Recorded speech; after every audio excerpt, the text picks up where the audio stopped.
Yo, what's going on everybody? Welcome back to the channel. It's been a hot minute since I have done a video, and I thought no better time to get back into the flow of things with the Starladder Budapest Major just on the horizon. The first day starting in 10 days as of the time of release, so it's all getting pretty exciting. And I thought, of course, as we all do, it's Pickems time, right? So we're going to jump straight into the action.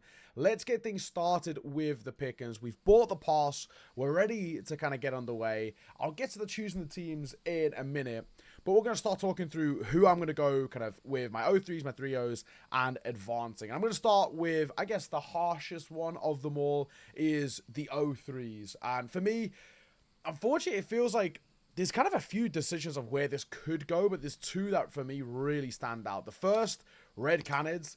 This side, I have really not been convinced with at all. They have looked seriously all over the place.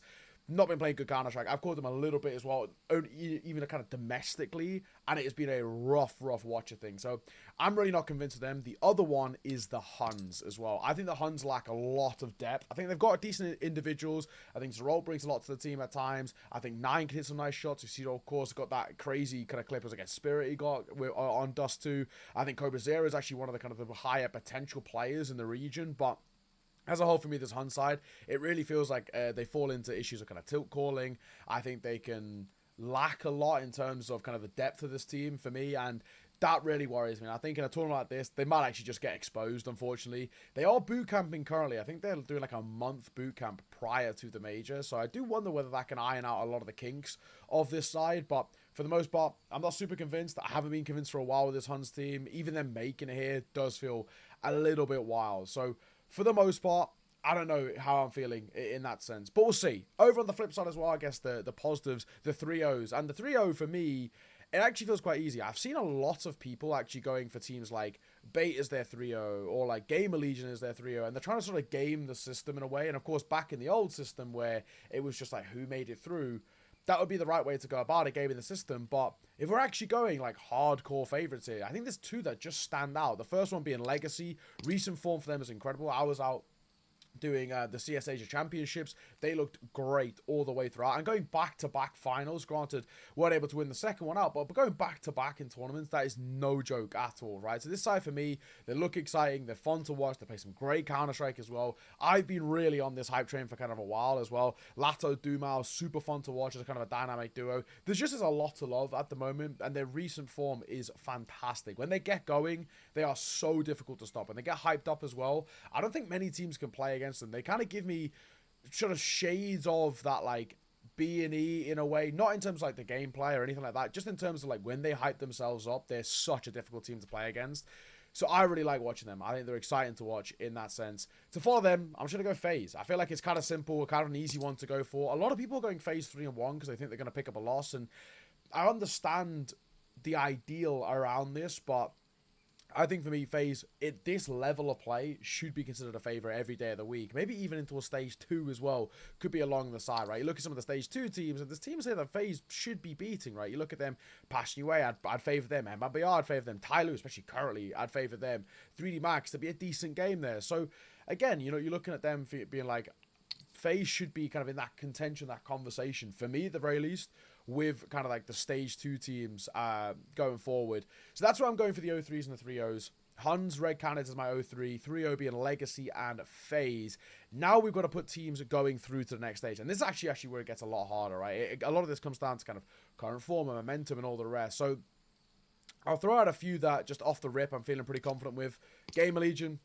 In Ash, I trust, always. PR is the future, has been for a while as well. So I back them quite a lot. I think they'll do absolutely fine. NIP, I still think, you know, even though recent form actually has been really bad for NIP, and this is still the thing, it's a bit of a debate for me of like putting NIP in, but you actually look at the teams around them. Fluxo, not super convinced. Reratum, really not convinced at the moment. NRG, not convinced either, as much as like there's bits to like about NRG. I don't know if I trust them in terms of depth there. So NIP, yes, current form's been kind of bad, but I still would back them in kind of like, if it, let's say it's like a 2-2 game against like a Rare Atom or like an NRG, I'd actually put NIP as kind of my favorite there in that one. Paravision, this Jame team is super sick to watch, super fun. I really like what I see with them. They, for me, are just really exciting. I think James back to kind of calling a great kind of style of play, but also playing really good. I think, you know, the youngsters that they got, Belchinok and Nota, are super fun to watch. You know, when they got picked up, I've been pretty high on them from the get-go at the start of this year. I'm loving what I'm seeing. This side are really exciting for me. I think they should make it to stage 2. I'm so glad they made it to the major as well, because they started the year as well unranked, completely new core. They ended up winning the first CCT, and it was an unranked event midway through the tournament, but they went and won it anyway, just for shits and gigs, and it ended up being a sick run for them. So I'm super convinced with this Paravision side. I've been loving what I'm seeing from them, so I'm hoping we do get to see them play at that top level. FlyQuest I'm going to add in. I know they've not been convincing at times, but Regali is such an elite player. I've got to love him. I've got to put my faith in him. I trust him to really be able to deliver here, but I think they still just need to figure out a few things, but they can brute force their way through series, and I've seen them do it quite a few times as well. So I'm going to put my faith in FlyQuest to make it to stage 2. Now, getting past stage 2, I'm not going to really sell any dreams there, but I think this first stage, they can be fine. I'm then going to go bait as well. This side continues to cook. I think the combination of Headtrick and NPL continues to look really good. They've had issues, I think, with kind of consistency on LAN. But still, I think, again, it comes down to a thing of, like, they can brute force their way through. I think Kentasaur is, like, such an elite pickup for this side as well. But Headtrick, he looks back to playing at the level. You know, your Talon and RP doesn't count. That really feels quite truthful. MPL, he's actually not calling anymore, which is kind of interesting. The first event was literally just a few months ago where he wasn't calling for the first time. And his firepower is going up, which is even scarier for a lot of teams, because he's already hitting incredibly hard. But also, he's a really good secondary voice. So I like this bait team a lot. I think it's a lot to love. I think I've seen a lot of people put them actually as a 3-0, and I don't even hate that idea. I think for me, bait are kind of, you know, they're like a 3-1 team is how I'd put them. They're just behind the favorites of Legacy and FaZe. And then it's actually the hard decision of who goes in last. Now, I could go Fnatic here, but I want to hate watch them, right? Because of what they've done to my boy Cypher, right? So I feel like, you know, part of me wants to just, like, hate watch them, but then I've got to, you know, admit that Jambo is clean as hell. Blame F. He's crisp as fuck, right? This guy can hit, right? So it's like, you know, it's tough because I want to hate watch, but I got to give him credit. These guys can hit. You know, Zerafix, he's not a bad pickup, man. The only one I actually I'm concerned about with this Fnatic team really is Crims. Like, he's really fighting tooth and nail with those washed allegations, and he's losing a lot of the time, is what I'll say. M80 is another one as well that, you know, I do want to have faith in the side, right? I feel like M80 for me, they still are kind of exciting at times, and they still show, you know, a decent level of Counter-Strike, and they still can be quite fun and quite, you know, interesting to get behind, right? And, you know, if there's another world where I can have more teams, they would definitely be in that contention. And then LinVision as well. I know LinVision, I think a lot of people seem to be sleeping on them. I've even seen a lot of people put LinVision 03. Now, I think that's a little wild. Zaka individually is, like, for me, I think, like, one of the better AWPers in this stage 1. Like, he's so crisp when he gets going. Amelia's pretty sharp as well and pretty fun in their own regard.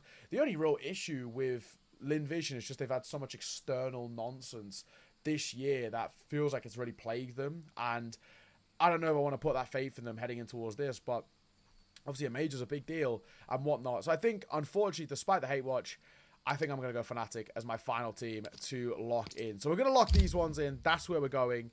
That's now, there you go, 2 locked in place. And the next stage, you've got 15 days. I should be able to do that before it closes. It's going to be closed because I think I might be on holiday potentially. But we'll try and do a video for that one if we can. We've also got to choose a team as well. I've got to say, big fan of the stickers. I do think the stickers are actually pretty damn sick. Who do I actually want to lock on? Who's got... I kind of like lock in based on... I don't really have a team I back. Like the Mongols, I'll give them that. But I kind of look at what logo looks sick. Honestly, Aurora and Paravision, that color, I kind of get behind. You know, I do kind of fuck with that. Maybe I go Aurora. I like the light blue, and there's more of the light blue here, so I'm gonna go that. But then also kind of FlyQuest. I kind of like the green as well. I can't lie. No, I'll stick with Aurora for now. We'll go with that. Either way, that is what we're doing for Pickems. So making it through. Just a reminder, we've got 3-0 of Legacy and FaZe. The 03s, you've got Red Canids and the Huns, and then our 3-1 or advancing teams, 3-1, 3-2s is Game Legion, IP, Paravision, Fnatic, Bait, and FlyQuest. Let me know who you guys are going for as well, and we'll keep track all the way throughout the major cycle. I'm normally okay, but I did actually actually last major, when I was in Austin, because I was out in Austin, I did actually miss one of the things, so I ended up getting a silver coin. I would have got gold, but I just missed the whole stage. I think it was like stage 2. I just didn't do. I didn't submit it in time, so that's on me, in all fairness. But diamond coin formula right here. You know how it is. Anyway, thank you very much for joining me. It's been a pleasure.